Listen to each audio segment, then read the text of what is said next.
հարևանը նկատելով, որ տատիկը կույր է, ունի բնակարան, եկել էր եւ սկսել էր հոգատարություն ցուցաբերել, հոգացել էր ծախսերը, սնունդ եւ այլն, օգնել էր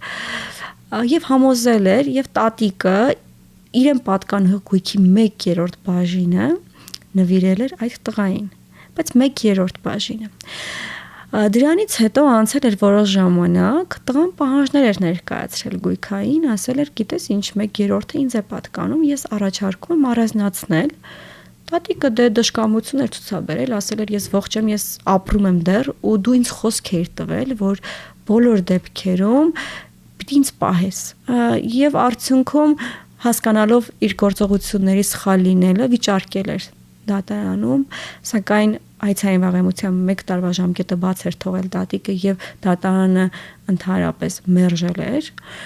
նրա հայցը եւ արդյունքում այդ տղան 1/3-ի սեփականատեր է եւ հիմա սպառնում է, որ կդիմի դատարան եւ իր բաժինը կփորձի առանձնացնել, դրա անհնարինության դեպքում հրապարակային սակարկություններով կոտարի։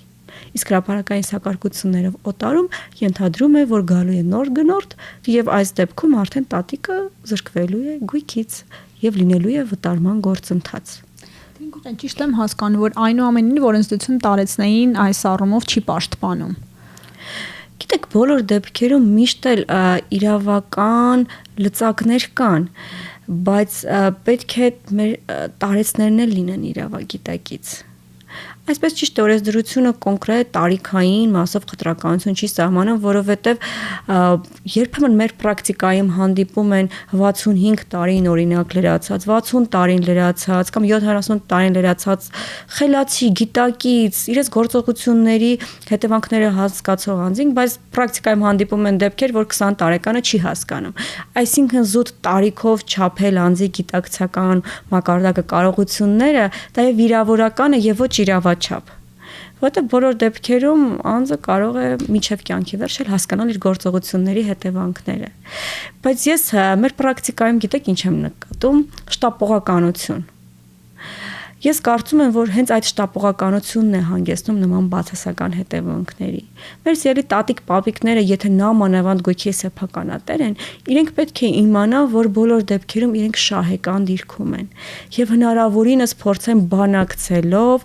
այդ իրենց ուժեղ կողմը ցույց տալով ստանալ ավելին։ Դա ինձ թվում է իրենց մոտ հաստատ կստացվի, եթե միայն ցուցաբերեն կամք եւ ցանկություն։ Ինչպես է ճիշտ վարվել գույքի հետ, նվիրատվությամբ փոխանցել, կտակ գրել, ինչ խորհուրդ կտանք մարդկանց եւ որ տարիքից սկսեն այդ մասին մտածել։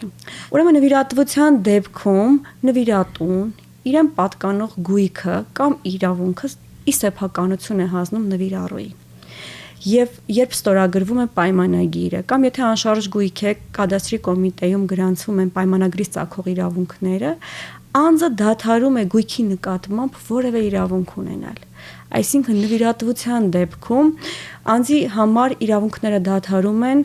իրավունքների գրանցման պահից եւ նա այլևս որևէ պահանջ չի կարող առաջադրել։ Հենց քաղաքացիական օրենսդրությունն է սահմանում, որ այստեղ արկա չէ հակընդդեմ ինչ-որ պարտավորություն։ Նվիրատվությունը այնպիսի գործարք է, որը անհատույց է եւ տվյալ դեպքում որևէ հատուցելիություն տարեցը չի կարող ակնկալել։ Մեր օրենքը սահմանում է, որ նվիրատվությունը կարող է վերացվել, բայց հավատացեք, այն հիմքերը, որ սահմանված են օրենսդրությամբ,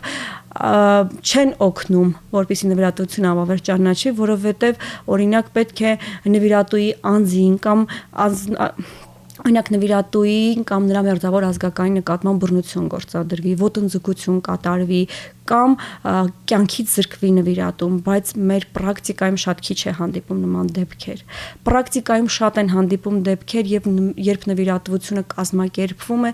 եւ մեզ դիմում են տարեցները, ասում որ իրենք մոլորության մեջ են եղել, քանի որ օրինակ նվիրառուն երաշխավորել է, որ կխնամի, կհոգա եւ ես միշտ իրենց ներկայացնում եմ հետեւյալը, որ նվիրատվության դեպքում չկա հանդիպական պարտավորություն,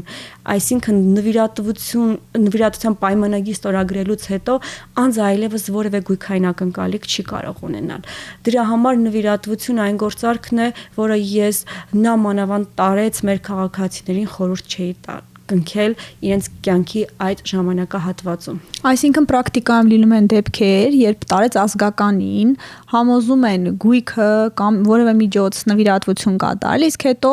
որևէ տեսակի պարտավորություն նրան խնամելու, հոգ տանելու, այդպես էլ չեն կատարում այդ պարտավորությունը։ Լինում է այդպիսի դեպքեր։ Իհարկե բազմաթիվ են, օգտվելով անձի խոցելի վիճակից, օգտվելով այն հանգամանքից, որ ավելի զգայուն է եւ համոզելը ավելի հեշտ է նրան, օգտվելով այդ հանգամանքից, իհարկե համոզում են, ստորագրվում է գործարքը, համոզում են եւ ցույց տալիս սկզբնական շրջանում, որ կհոգան դրամական միջոցներ եւ այլն կապահովեն, բայց գործարքի ստորագրումից եւ իրավունքների փոխանցումից հետո արդեն իսկ պրակտիկայում շատ են դեպքերը, որ որևէ ակտիվ գործողություն չի կատարվում, ընդհուպ կան նաեւ վտարման դեպքեր։ Բազմաթիվ են դեպքերը, երբ նվիրում է մերձավոր ազգականին, մերձավոր ազգականը վաճառում է այլոց, որպիսի ինքը անձամբ վտարումը չկազմակերպի, գնորդները գալիս եւ շատ այսպես վատ ձևով կազմակերպում են վտարումը։ Այսինքն անձը զրկվում է եւ անտուն է դառնում։ Իսկ օրենսդրությունը արդյոք չունի որևէ կարգավորում կամ չի նախատեսում որևէ փոփոխություն, որպեսզի օրենսդրորեն հնարավոր լինի բացառել նման իրավիճակները։ Օրենսդրության մեջ չկան տարբերակումներ կապված տարիքային, այսինքն խտրականությունը բացառվում է եւ այս դեպքում անձը ունենալով գրանցված իրավունք, լինելով գույքի սեփականատեր, ինքը իրավասու է որոշելու իր գույքի ճակատագիրը, ինքն է որոշում ում նվիրել, ում կտակել, կամ որոշակի իրավական միջոցներ, բայց բոլոր դեպքերում սեփականատերը իրավազոր է տնօրինելու իր գույքի ճակատագիրը։ Կան տարեցներ, որոնք մտահոգվում են եւ կարծես թե ցանկանում են իրենց կենթանության օրոք լուծել իրենց գույքի ճակատագիրը, կամ մարդիկ, որոնք չեն մտածում եւ ընդհանրապես անտարբեր են, եւ կան նաեւ իրավիճակներ, երբ այլ անձինք, մերձավոր ազգականները կամ ոչ մերձավոր ազգականները, որոնք հավակնություն ունեն տարեց անձի գույքի մասով, փորձում են ակտիվություն ցուցաբերել, համոզել, դրդել, որպիսի անձը իր կենթանության օրոք որոշի իր գույքի ճակատագիրը նվիրի կամ կտակի։ Եվ կարծես թե ճակերտավոր հաղթում են այն անձինք, ովքեր կարող են համոզել լավ եւ կարողանալով ազդել անձի որոշումների վրա, ստանում են գույքի նկատմամբ իրավունքներ։ Ցավալի է, բայց փաստ, որ խնդիրը ավելի է բարդանում, երբ մի քանի անձ է ձգտում ստանալ գույքի նկատմամբ իրավունքներ եւ այս դեպքում ճակերտավոր ասած տուժում է բացառապես տարեցը, ով երբեմն հայտնվում է անօգնական վիճակում, առանց տան եւ առանց գույքային եւ դրամական միջոցների։